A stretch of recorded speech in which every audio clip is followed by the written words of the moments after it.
Hello, I'm Marcus, and today we're going to do a comparison between the Golf Line R and the ID.3 first.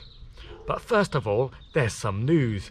The Portuguese catalogue of the ID.3 first is now available. And the best part of that news is that adaptive cruise control with stop and go will be included as standard on all the ID.3 firsts. Now this is absolutely amazing news, as about 2 years ago I did drive a Golf with adaptive cruise control, and without doubt it was absolutely amazing. So I'm so happy that my ID.3 first will actually come with adaptive cruise control. Now I don't want to go through the whole catalogue because there's some sites that have gone through the whole catalogue. So instead I thought it would be more interesting if we did a comparison between the Golf Line R and the ID.3 first. Why'd you say the Golf Line R and not the Golf at €24,465, or the Life at €25,937, or the Style at €32,411? But you will say they're cheaper than the ID.3, so surely you should compare those ones. Well, I don't think so, because those ones should be compared against the ID.3, the cheapest model, which will be €30,000. I want to do an exact comparison between a Golf that costs exactly the same price as an ID.3 first. The ID.3 first will be at under €39,000, and the Golf Line R, which is the top of the range Golf for sale in Portugal at the moment, I'm talking about the new Golf 8, is €38,657. So in terms of price, they're exactly the same. So everybody knows that EVs are expensive because of the batteries. So I want to see, if I spent my money on a Golf Line R, which is very similar to an ID.3, exactly what more do I get for my money? How much better is the car? I know the ID.3 is electric and the other one is petrol, so obviously electric is better than petrol, but everything else surely should be better in the petrol model because it's the same price, and as we know, EVs are supposedly expensive.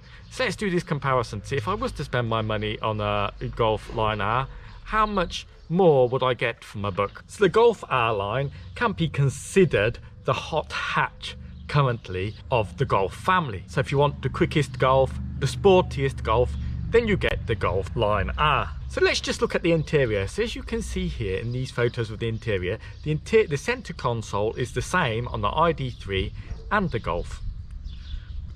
The Golf seems to have a more traditional interior with more buttons, etc., where the ID.3 is more minimalist. So it depends what you prefer, if you prefer the interior of the Golf or if you prefer the interior of the ID.3. Some people confuse minimalism with cheap interior and a more traditional interior with a more expensive interior. That's not my opinion, but it's the opinions of some people. So perhaps for the more traditionalist, the Golf interior is better. Let's compare the exterior and interior sizes of both cars. As we all know, basically the ID.3 is the electric Golf, just with a different name. I mean, it's a hatchback like the Golf. It looks very similar to a Golf. So let's compare the sizes. So the length of the Golf is 4 meters 28 centimeters. The price of the ID.3 is 4 meters 26 centimeters. So the ID.3 is 2 centimeters less than the Golf. Now the width is actually 2 centimeters bigger on the ID.3. So the width of the Golf is 1 meter 79, and the width on the ID.3 is 1 meter 81. So they're very similar sized cars. There's not much in it. Let's look at the wheelbase on each car. So from the front wheel to the back wheel, that's what we consider the wheelbase. On the Golf, it is 2 meters 64 centimeters, and on the ID.3 it is 2 meters 77 centimeters. So the ID.3 has a wheelbase of 13 centimeters more. So what does that mean? It means you've got more room for the front seats and the back seats. They do say that the ID.3 has a similar internal size for the passengers of the Passat, and as we can see here, it's massive 13 centimeters difference. That means, for example, the backseat passengers potentially get 13 centimeters more legroom in an ID.3 than in a Golf. Also, the boot size in the ID.3 is slightly bigger than the Golf. So interior space is better in the ID.3, where external size is almost exactly the same. So on practicability, the ID.3 is better than the Golf. So but you're thinking, oh yeah, but who buys a Golf? Our line is buying it because of the performance. So let's check that out. So I chose the default petrol engine, which comes in at just under 39,000 euros, and that's a 1.5 TSI. It's a 6-speed gearbox on that engine, whereas the ID.3 obviously has no gears, it just has forwards and backwards. Let us do the top line figures. This Golf hot hatch versus the electric ID.3 first. The Golf hot hatch comes in at 224 kilometers an hour as the top speed, where the ID.3 comes in at merely 160 kilometers top speed. So obviously it's a clear win there for the Golf for top speed. But currently the speed limits in Portugal are 120 kilometers an hour, and I don't see them changing that anytime soon. So legally the top speed's the same, and I would never drive as quick as 220 kilometers an hour. I'm not sure many people would, and if they did, they'd probably get their driving license removed from them. So let's look at the other figures then. So the Golf R-Line has a 150 horsepower engine, quite good, but the ID.3 first comes in at a massive 200 horsepower engine. Really? Yes, really, the ID.3 first has a more powerful engine. If we take the 0 to 0 kilometer speeds, the Golf comes in at 8.5 seconds, where the ID.3 beats it by more than a second at 7.3 seconds. So now you're thinking, the top range Golf is not really the hot hatch, is it? The hot hatch here is the ID.3 first. Let's just add something else to this. The Golf comes with 17-inch wheels, where the ID.3 first comes with 18-inch wheels that can be upgraded to 19-inch wheels for the ID.3 first plus. Let's just imagine you're at the traffic lights and you've bought your new Golf R-Line and you've got this sporty model. An ID.3 first drives up alongside you at the traffic lights. You put your foot down, they put their foot down. You're expecting you'll be ahead of them. And no, the ID.3 first is just ahead of you, leaving the traffic lights quicker than what you're leaving it in your sporty Golf, and you're still fiddling with going through gears 2, 3, 4, 5, and the ID.3 is just ahead of you. So if you want a hot hatch, go for the ID.3, not the Golf. Let's look at the options, because surely for that price you must get a lot better options on the petrol car than you do the ID.3 first, because they're the same price. So let's go through the options list and consider it. Here we have the Volkswagen Portuguese website that I've actually converted into English using Google.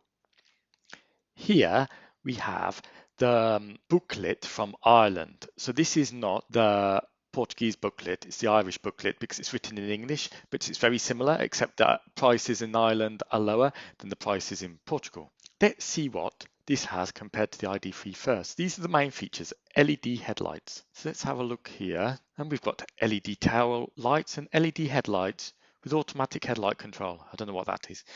As standard on ID.3 first, so yeah, that's the same. Here they've got sports suspension.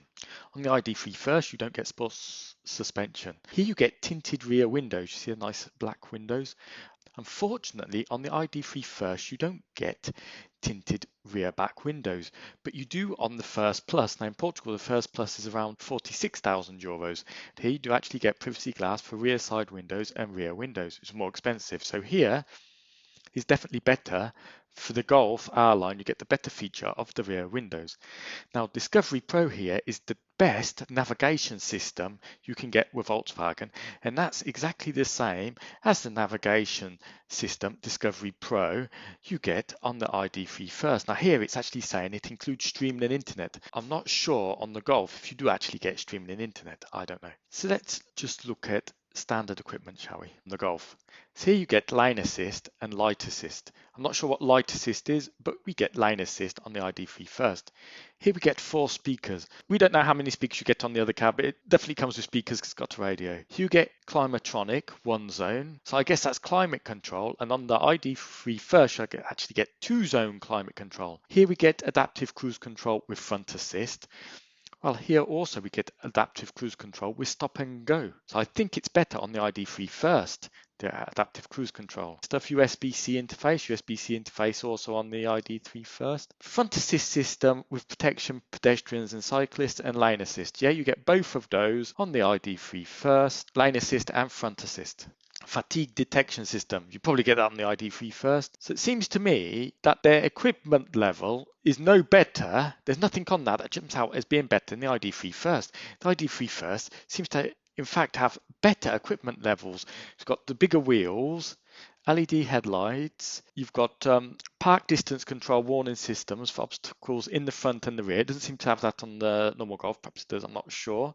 You've got 10 colour ambient lighting is standard. You've got radio ready to discover, natural voice control, heated front seats, folding exterior mirrors, and also the extra options you get on the actual first model are you get the multifunction steering wheel, heated front seats, automatic heated washers, nozzle in the front, and something that may be very good, oncoming vehicle braking when turning and swerve support. So comparing the price of these two cars and the options, you can definitely say that on pure price and pure options and on the performance of the ID.3 first, that the ID.3 first to comparable petrol car is actually better equipped, better performance, and just generally better. Let's look at running costs now. So what are the running costs for the Golf R-Line?